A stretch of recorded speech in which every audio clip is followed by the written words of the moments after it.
তো নমস্কার, আমি চলে আসলাম ফের আর নতুন একটি ভিডিও নিয়ে তোমাদের সামনে। তো আজকে আমি বলবো Indian renewable energy development agency এই কোম্পানিটার ব্যাপারে।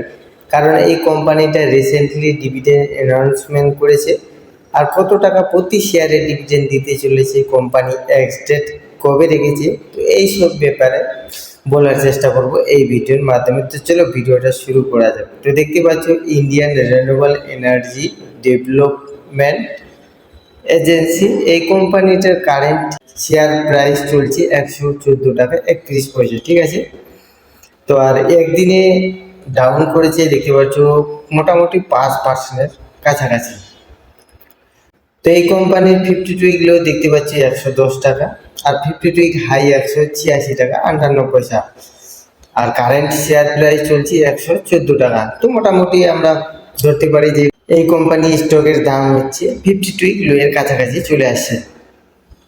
একটু ফান্ডামেন্টালসটা বলার চেষ্টা করব তোমাদের সামনে। দেখতে পাচ্ছি মার্কেট ক্যাপ 32,110 করোড়, তার মানে হচ্ছে মিড ক্যাপ কোম্পানি, ঠিক আছে। পিই রেশিও 17.06। তো পিই রেশিও মোটামুটি একটা ভালো পয়েন্টে আছে। আমরা তো সবাই জানি যে 17 থেকে 20 অবধি যে কোম্পানির পিই রেশিও থাকবে এই লেভেলটা একটা ভালো পয়েন্ট ধরা হয়, ঠিক আছে। আর ইন্ডাস্ট্রি পিই দেখতে পাচ্ছ 18.25। আর ডেট টু ইকুইটি ঋণ কিন্তু আছে, দেখতে পাচ্ছ 5.41। তার মানে বুঝতেই পারছো কতটা ঋণ আছে। আর এই কোম্পানি রিটার্ন দিয়েছি দেখতে পাচ্ছ পার্সেন্টেজ হিসেবে 13.34%। আর প্রতি শেয়ারে হচ্ছে এই কোম্পানি কামাই করে দিয়েছে হচ্ছে 6 টাকা 70 পয়সা করে, ঠিক আছে। আর কোম্পানির ফেস ভ্যালু 10। তো রেভিনিউটা একটু দেখে নেব। হ্যাঁ, এই কোম্পানির রেভিনিউ কীরকম আছে। যে কোনো কোম্পানির রেভিনিউ বেচা কিনা যদি বাড়তি হয়, ঠিক আছে, তাহলেই তো প্রফিট হবে। তাহলে সেই রেভিনিউটা আমরা যদি বাড়তে থাকে তাহলে সেটাকে একটু প্লাস পয়েন্ট দেবো, আর যদি নেগেটিভ হয়ে যায় তাহলে কিন্তু ওটাকে মাইনাস পয়েন্ট দেবো, ঠিক আছে। তো রেভিনিউটা একটু দেখে নেব। রেভিনিউ দেখতে পাচ্ছ মার্চ 2025-এ 1915 করোড় ছিল, সেটা জুন 2025-এ কত হয়েছে 1960।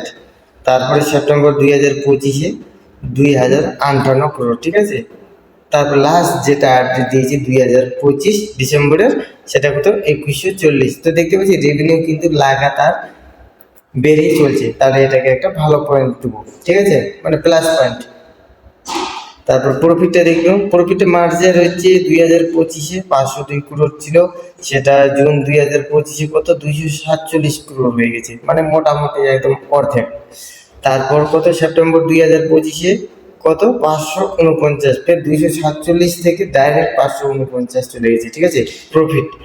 তারপর ডিসেম্বর 2025-এ লাস্ট যেটা আপডেট দিয়েছে সেটা কত 585, তার মানে জুন 2025-এ 247 করোড় প্রফিট ছিল। তারপরে কত সেপ্টেম্বর 2025-এ সেটা হচ্ছে 549 করোড় হয়ে গেল।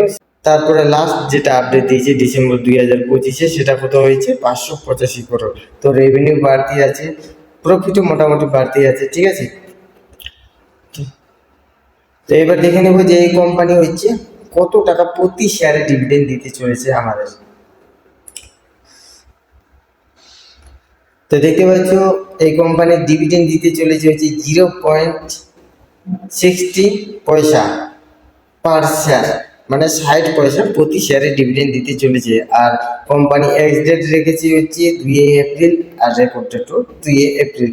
তো আপনারা যদি কেউ এই কোম্পানির মধ্যে ইনভেস্টমেন্ট করতে চান তাহলে অবশ্যই কিন্তু কোম্পানির ব্যাপারে ভালো করে জেনে নিন, তারপরে আপনাদের এই কোম্পানির ব্যবসা যদি পছন্দ হয় তাহলে ইনভেস্টমেন্ট করতে পারেন, নাহলে এভয়েড করবেন, ঠিক আছে। তো আজকের ইনফরমেশনটা এতটুকুই। আর এরকম যদি আপনারা প্রতিদিন ইনফরমেশন পেতে যান তাহলে আমার চ্যানেলটাকে সাবস্ক্রাইব করে রাখতে পারেন।